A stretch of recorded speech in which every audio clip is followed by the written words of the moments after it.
What's going on, gamers and gamerettes? Just another gamer here. Waters555 at your service.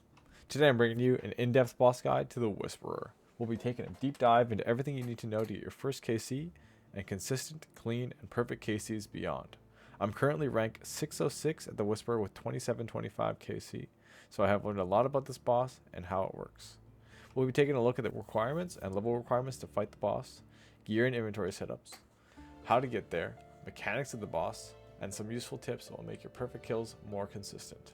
I will also go over all the plugins I use that are basically quality of life updates. Before we get started, I want to bring your attention to the tiles we'll be using. You'll need the ground markers plugin, which is default. All you have to do is look up ground markers and then boom, make sure it's enabled. And then you want to go to my YouTube video, or this YouTube video, the description, bada bing bada boom, Whisperfly Tiles. Click on the paste bin link. And you'll need two sets of tile markers. So you'll need overworld markers, which are here, and shadow realm markers. So all you have to do is copy. If you've never done this before, all you have to do is copy and paste just copy the overworld tiles. Click on the globe and go to import, and then click yes. And same thing, shadow realm. Make sure you copy it all the way. Control C, import, and then hit yes again. And then you'll get those markers down there, which are integral to this method. Okay, the minimum level requirements I recommend for this boss are 75 magic, which is needed to start the quest. The quest requirement stats are required to fight this boss, so those requirements are on screen. Besides those, my recommended stats are 70 plus prayer, 70 to 75 range for webweaver or blowpipe respectively, 80 plus hit points, and 68 agility to use the Lazar teleport shortcut. Keep in mind these are my minimum recommended stats. Ideally you want to have higher magic, prayer, and HP.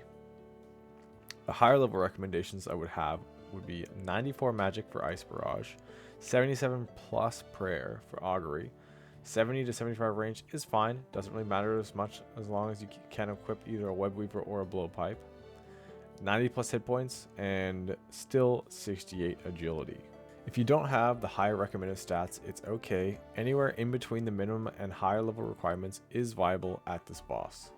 Moving on to the equipment section of this guide, where I recommend gear for every equipment slot, we'll be starting off with your weapon. This is a 4-tick guide, so I'll only be talking about 4-tick weapons. I'll talk briefly about the Shadow and the Eye of Ayak, which are 5-tick and 3-ticks respectively. I'll do a small portion on the Shadow near the end of the video. Feel free to skip to it if you want to see what I'm talking about. Starting off, we have the very expensive Harmonized Nightmare Staff. Even if you don't happen to have 90 magic for Earth Surge, since the Whisperer is weak to Earth, at level 75 magic, Earth Wave will be better DPS than a Trident by about 10 max hits, which is insane. But there is a catch. You have to use Entangle or a variant of Entangle to freeze the boss. It works, but is very awkward and inconsistent. I tried a few kills with it, and it seems like you have to cast it twice on the boss because the first cast is unresponsive for some reason. It was really weird. It works, but if you want consistency, stick with Ancient Magics. To be honest, I would not recommend using any staff that requires standard spellbooks at the Whisperer for this method, because it is just too inconsistent and the likelihood of Entangle messing up your Whisperer freeze position is too high. And where you freeze the Whisperer for this method is actually very important. If Jagex fixes Entangle on the Whisperer in the future, then my opinion will change, but for now, Ancient Magics is the way to go. As far as DPS goes, Harm Staff with Earth Surge and a Tome of Earth is literally the best 4-tick DPS you can get. That said, Harm Staff is kind of niche, and I don't expect most people to have one. If you do have one, you can try it with this method. It's just having to use Entangle that's really annoying. Ancient Magics are much more responsive and just seem to work a lot better. If you're really set on using the standard spellbook at this boss, my advice is to move back as far as possible, freeze the boss, then run to tiles that are clear. I'll mention the Sanguinesi staff as well before the Trident because it's a slight DPS increase. Coming in at a 1 max hit over the Trident at all levels, if you have the money, it's a good option. It will also passively heal you, which is good while learning the boss. The Sang staff is about 21 mil right now, which is very cheap for this item. But keep in mind the cost of using the Sang staff, since it's 3 blood runes per cast, is about 1 mil an hour, whereas the Trident is 700k per hour. Also, the passive heals you get from the Sang Staff become useless at the Whisperer once you master the boss's mechanics, since you do not take damage through prayer at this boss.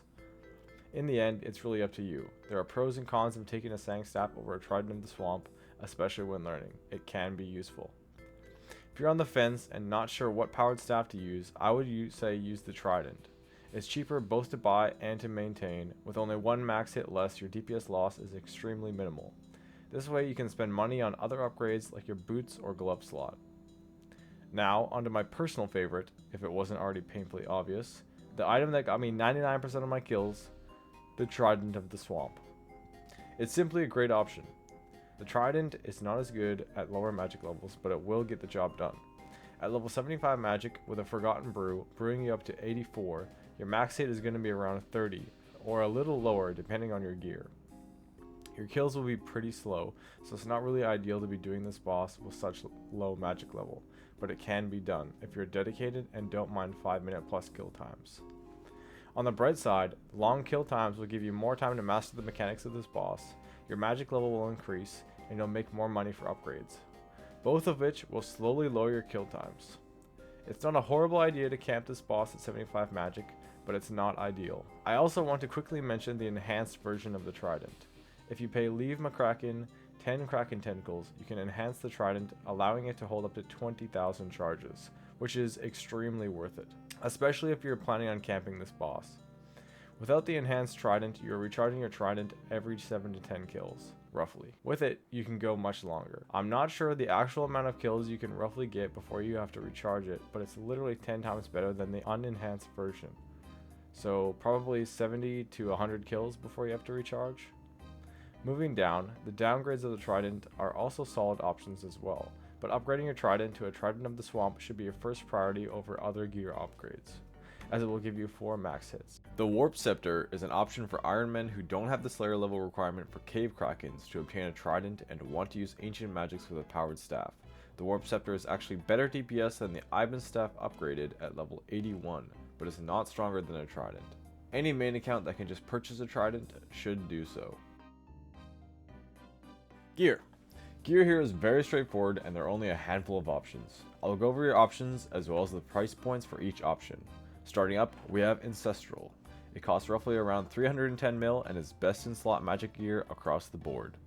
Then we have the next best thing and something you can grind out while killing Desert Treasure 2 bosses, Virtus. Full Virtus costs around 92 mil and is a good gear set to aim for while grinding this boss. Arums is technically the next best setup.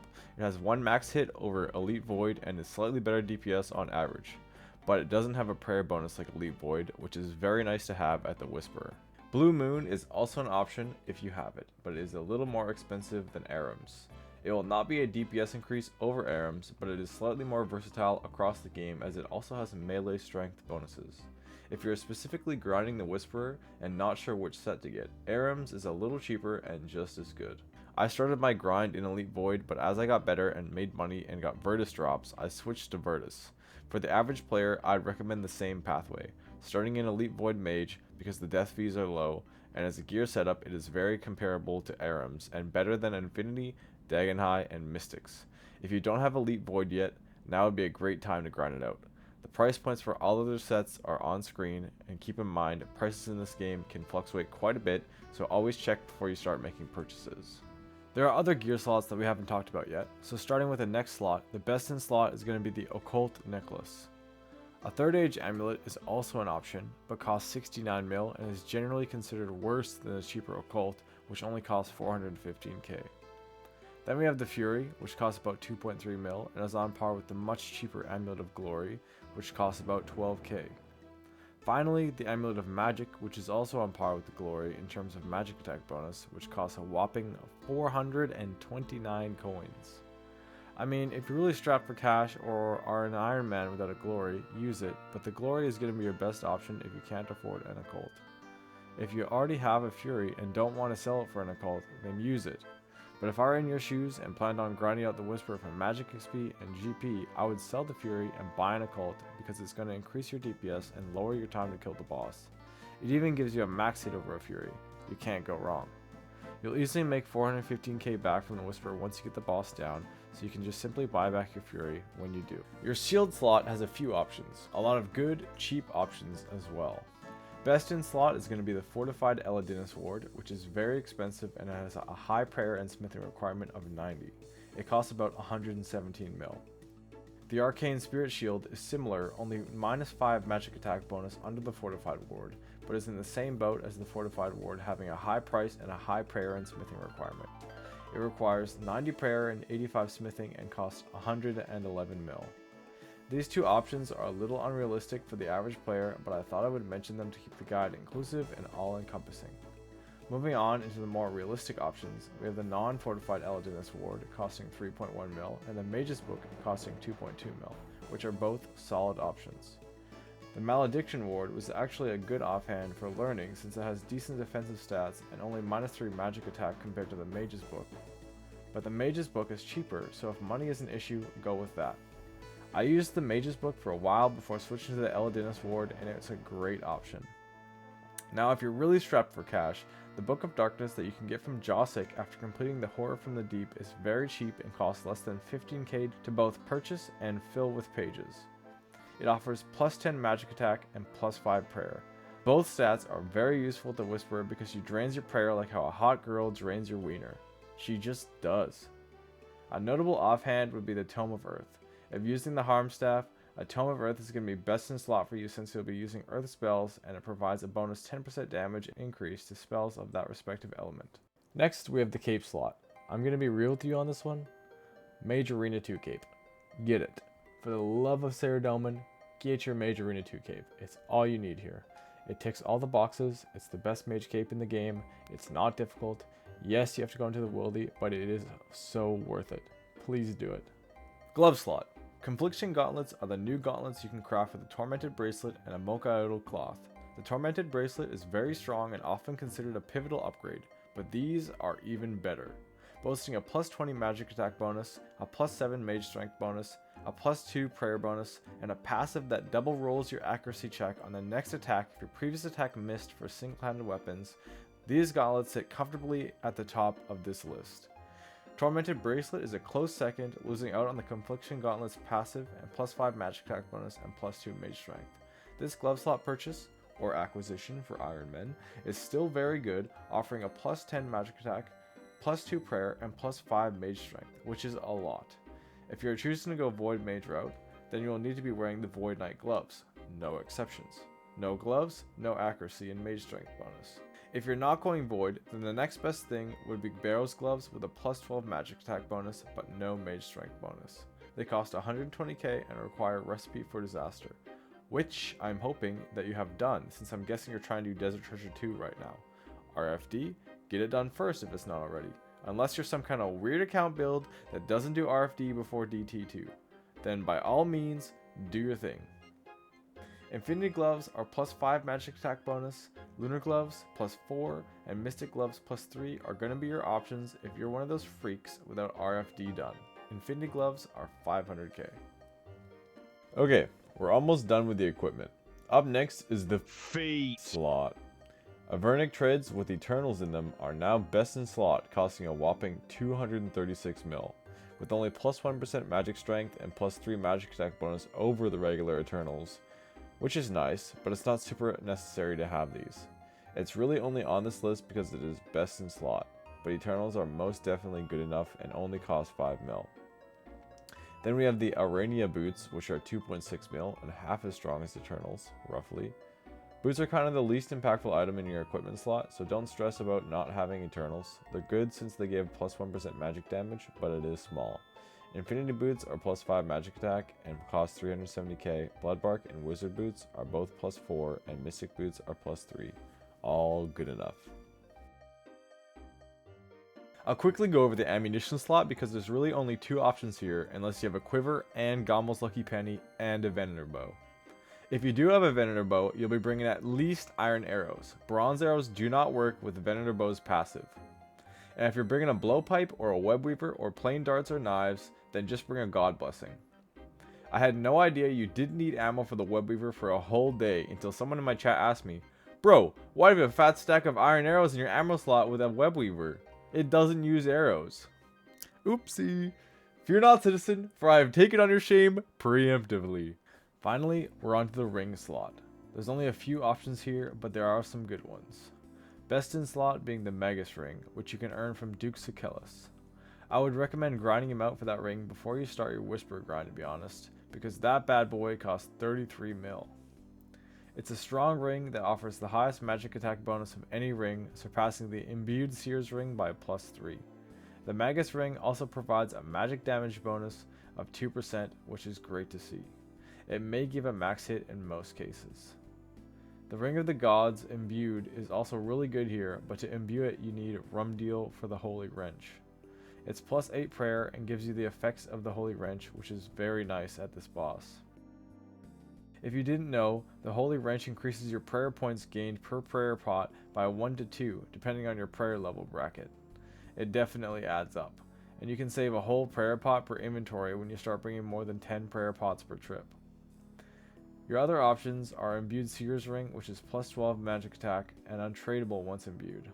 The Brimstone Ring, which is 5 mil and +6 magic attack, and the Unimbued Seer's Ring, which is 950k and also +6.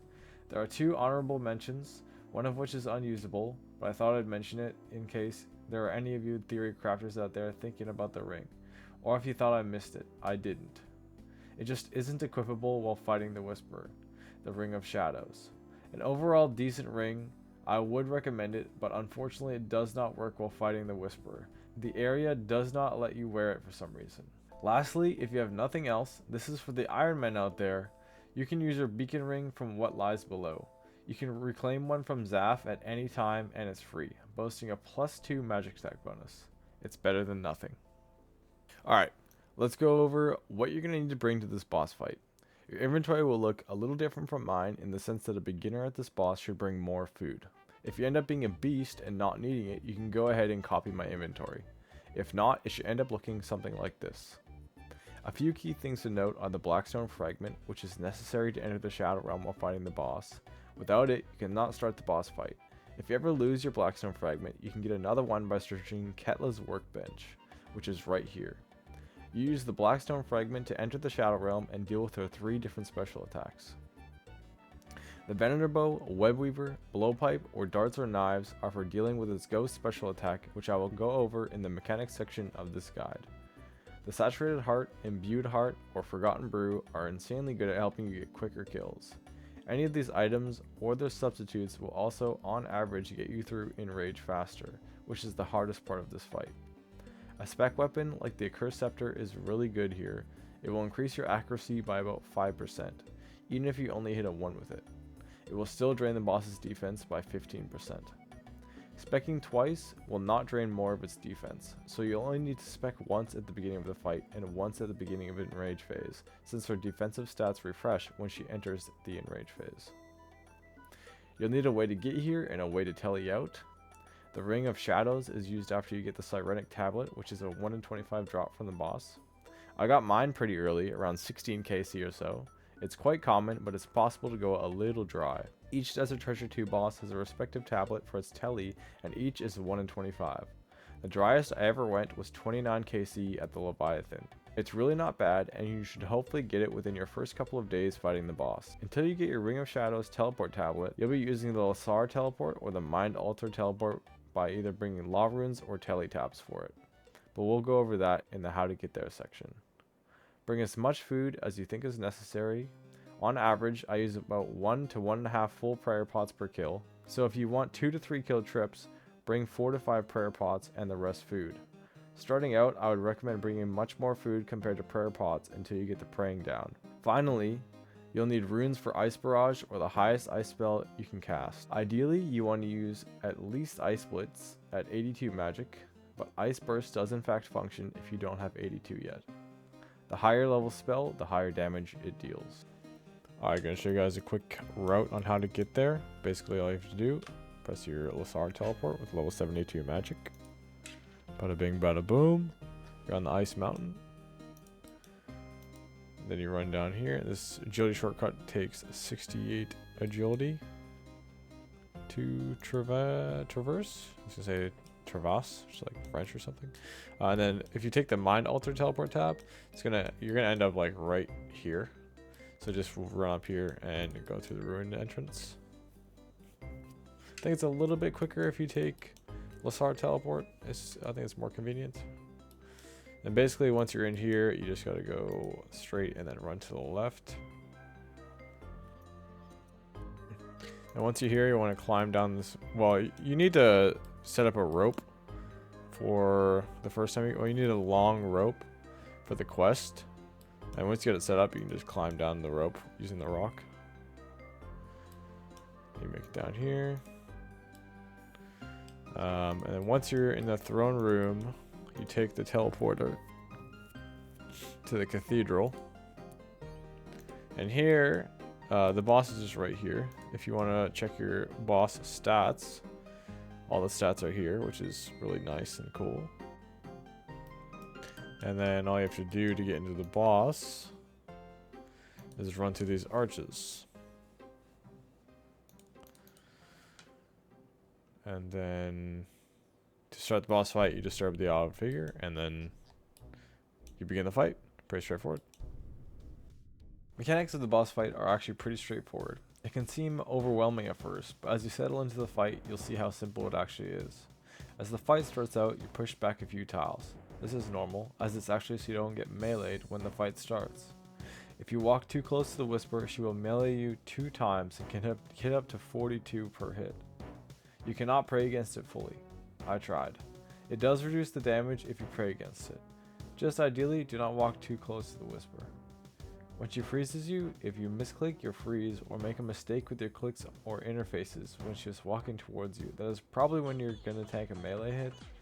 Or if you misclick on her at one point and run into her, that can also happen. So just be aware that she can hit you very hard and will most likely one-shot you with melee if you don't have above 90 HP. Equip your spec weapon and disturb the odd figure. You get pushed back a few tiles and then you can drop a massive spec on her forehead. Hold on. It's gonna be perfect.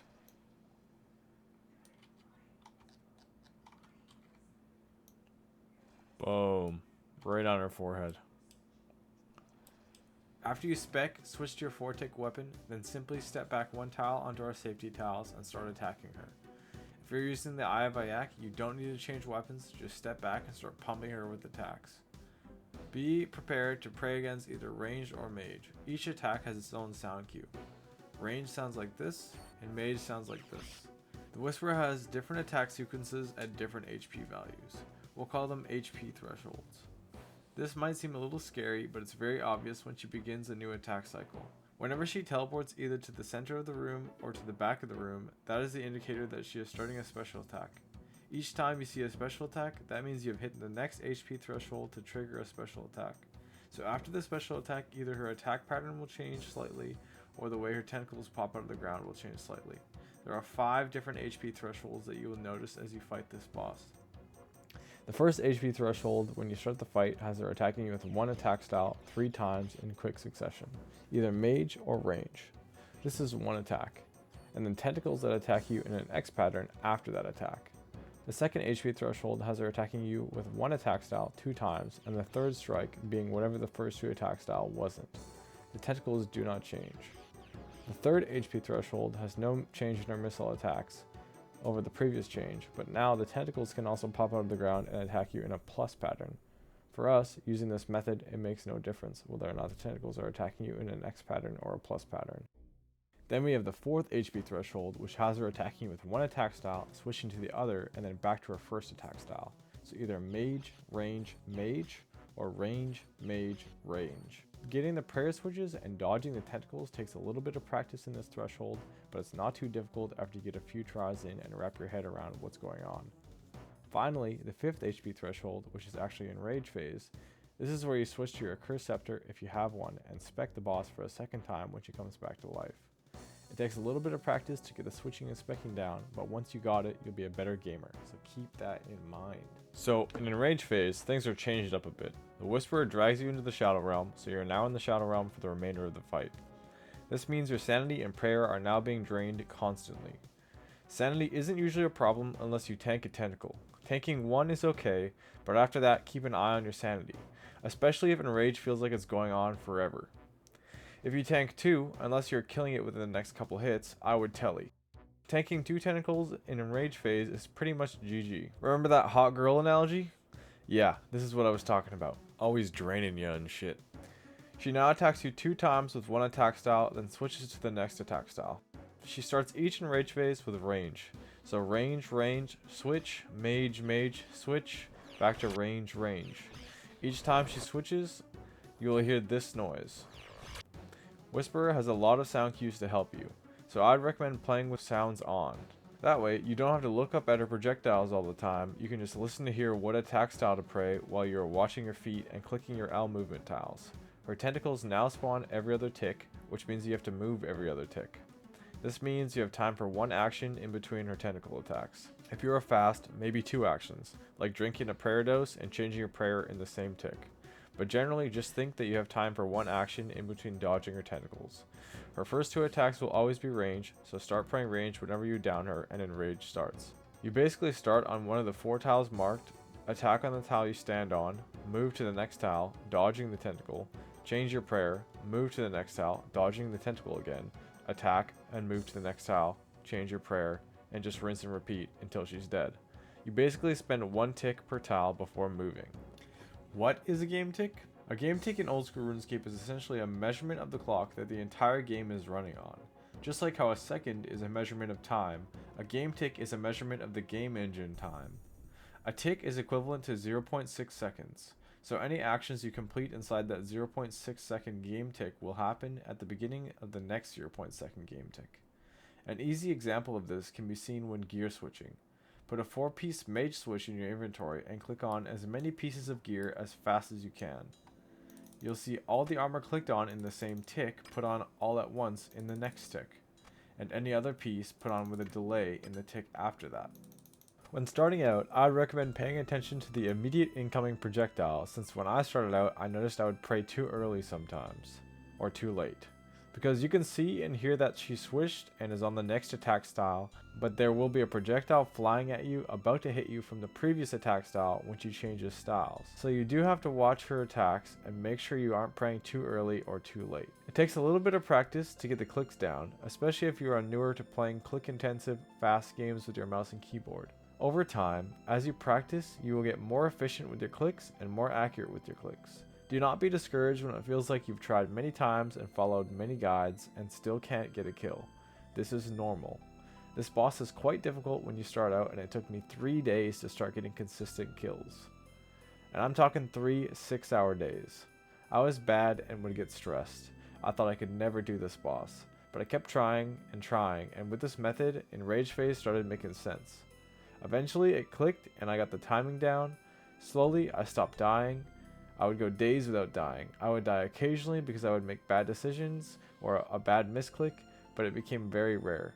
I slowly started bringing less food and more prayer pots, and eventually I started getting perfect kills consistently around the 1100 kill mark, and I'm now able to get perfect kills 90% of the time, if not higher.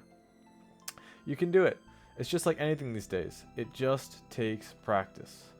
You also may have noticed that I mentioned special attacks, but I've not talked about them. So, special attacks. Quick thing to note, during her special attack she takes reduced damage. Hitting her is still a good idea to lower kill times, but if you're using a shadow and want to save on cost and are not going for a PB, you can just avoid attacking her during specials. You probably won't hit higher than a 15 unless you're using a shadow, which probably only hits up to about a 20 or a 19. Okay, now that's out of the way, the Whisper has 3 special attacks: Leeches, Pillars, and Ghosts. For Leeches, she teleports to the center of the arena and then spawns eggs all around her in 2 different patterns with 2 different variations each. It's a bit of information overload at the start, but it's really just pattern recognition, and the 4 paths you take over the Leech's eggs will soon become ingrained in your brain. Basically, whenever she does a special attack, this is where you use your Blackstone fragment. Just click it and you'll enter the Shadow Realm. For each special attack, you need to use the fragment basically to solve the puzzle. For the Leeches special, you need to use it to see which path of the eggs you need to take. There are 4 total paths. These are examples of paths you'll take to clear this special attack. You don't have to take the paths exactly. If that helps you, then by all means do, but as long as you know where the yellow eggs are, you're kinda chillin'. What I do to know what pattern I'm doing is I look here for the circular pattern and here for the squarish pattern. These 2 points are dead giveaways that tell you which pattern you're doing.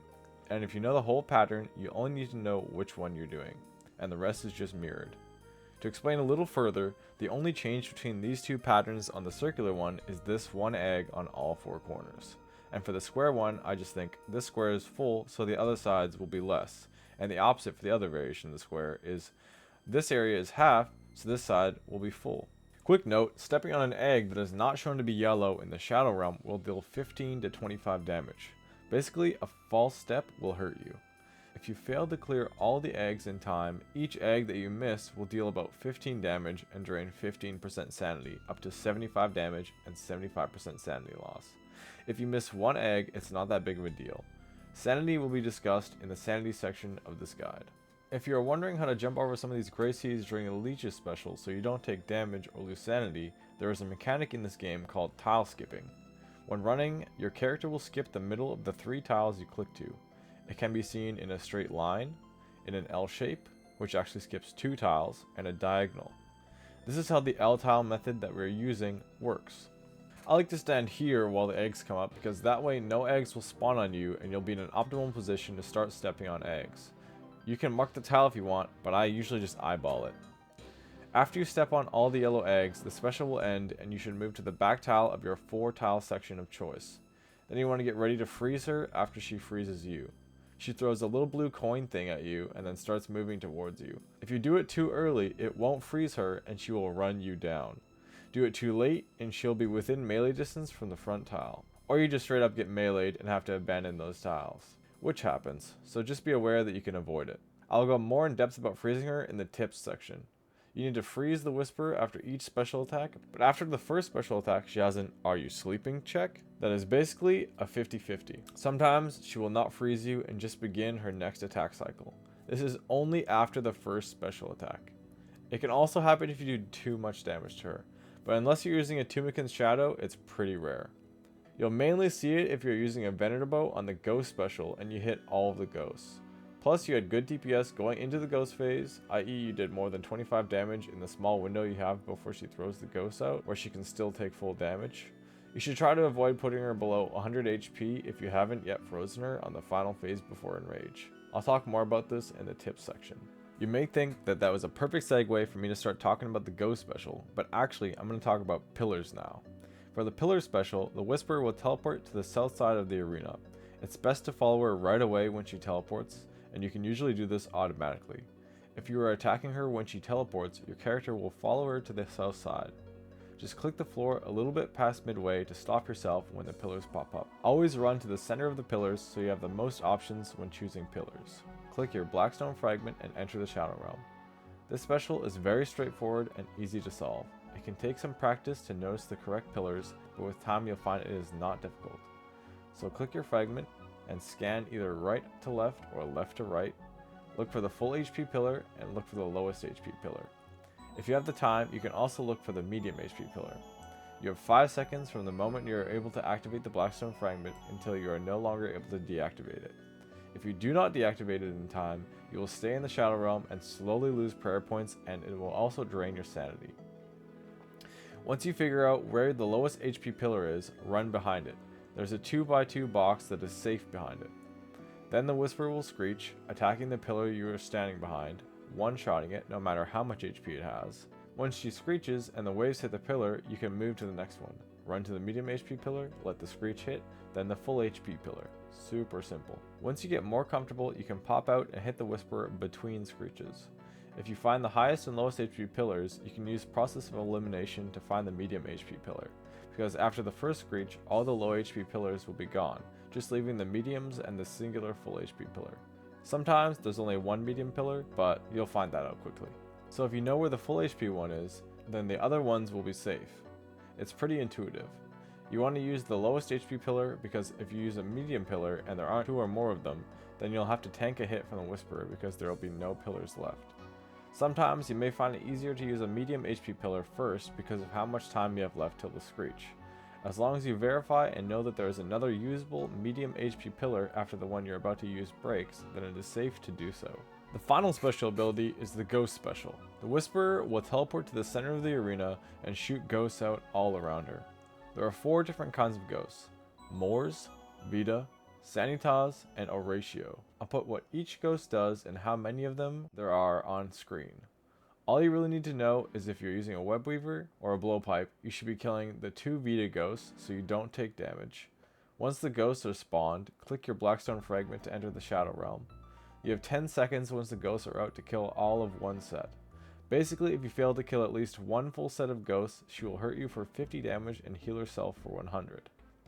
I'll do a quick example of what it looks like with a blowpipe. Webweaver is the same, it just attacks 1 tick slower and has better range.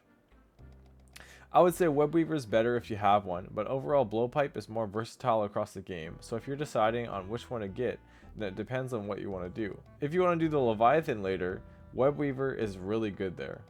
You probably already have your Fire Cape, but if you don't, Blowpipe is good for that. Blowpipe is also good at Zulrah, before you have Crystal Armor and Bofa. Either one is good here. And if you don't have cash for either one, you can use throwing knives or darts. You can even use bronze if you wanted. Rune throwing axes with the spec as well can kill multiple ghosts, but you won't be able to kill all the ghosts with 2 thrown axes, so it's not really worth it anyways.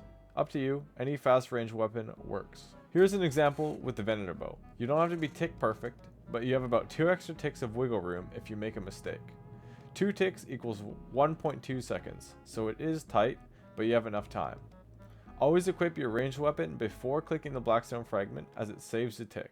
And another tip is that ghosts always spawn after pillars. So if you get pillars first, it's ghost second. If it's pillars second, it's ghost third. So that can help you recognize that you need to change your weapon. Moving on to the final section before the tips section, we have Sanity. Sanity is a mechanic introduced in this boss fight and in the Lasar Undercity while doing the quest. While doing the quest, there are some portions where you enter the Shadow Realm and lose sanity. Your sanity level does virtually nothing until it hits 0. Once it hits 0, you start taking rapid damage every tick. If your sanity hits 0, unless you're sure you're going to kill the boss in the next hit, you should probably telly. Basically, there are things throughout the fight that will drain your sanity. Failing the Leech special, you can take up to 75 damage and lose up to 75 sanity. Not good. Usually, you only lose like 15 to 30% though, so it's not usually that bad. On pillars, if you get hit by the Screech, it's 45 damage and 45% sanity loss. If you only kill one of the 2 Vita ghosts, you take about 40 damage and lose 40 sanity. If you get hit by a tentacle, you lose 20 sanity. If you're in the Shadow Realm, you lose 1 sanity per tick. So in Rage phase, you're in the Shadow Realm until you kill her, constantly losing 1 sanity per tick. Couple that with tentacles every other tick, getting hit with 1 or 2 tentacles in a Rage phase pretty much guarantees you're going to go insane before you kill her, depending on how much sanity you had before you went into Enrage. If you get hit by a Screech on Pillars, and Pillars is the second special, and you don't have a Venator bow to restore sanity by killing all 12 ghosts, you can get cooked. You could attempt to kill the 3 Sanitas ghosts, but it's very tight, and even with a 2-tick weapon like Blowpipe, it's not likely you'll get all 3 before the time runs out. You can try and let me know how it goes in the comments. That is a pretty niche situation, but it can definitely happen to you. All in all, sanity is not that big of a deal until you're in Enrage phase. Once you're in Enrage phase, you do well to keep track of your sanity bar, especially if you tank a tentacle or the fight is just dragging out. If it hits 0 or is about to hit 0, it's usually better to just telly because you have about 3 to 5 seconds before you're dead. If you're not paying attention and notice you're taking a bunch of random damage, just telly. You went insane. I've had that happen a few times and it made me go, what the fuck am I taking damage from? My prayer is up. And then I die, only to realize I went insane. It happens. Just do your best to be aware. The first tip I have is about freezes. After each special attack, the boss will freeze you and start walking towards you. You must freeze her back to free yourself and stop her movement. For the best results, wait until she starts moving to freeze her, because if you freeze her too soon, it won't count and she will still walk towards you and you will still be frozen, typically resulting in you getting smacked a quick 40-40. If you mess up the freeze in that way, you will have enough time to freeze her again, but it'll be tight and you will probably have to abandon your tiles and move to the next group of tiles. If you are attacking her and she is starting the animation of throwing a freeze at you, you can click the floor under your feet to cancel your next attack. so you don't miss your freeze. There are what I consider to be perfect freezes, okay freezes, and bad freezes. A perfect freeze is when she is 2 to 3 tiles away from your tiles. An okay freeze is when she is 1 tile away, and a bad freeze is when she was frozen before she could move or is touching your tiles. Ideally, you want to hit a perfect freeze every time, but okay freezes are fine as well. An okay freeze can become a bad freeze if you misclick the front tile while running the Whisperfly in Enrage. Bad freezes are bad because if you are not on long range, you can't hit the Whisper on the back tile if she hasn't moved. If you are prepared by starting on the side tile without long range on, or just by turning long range on, you should be alright.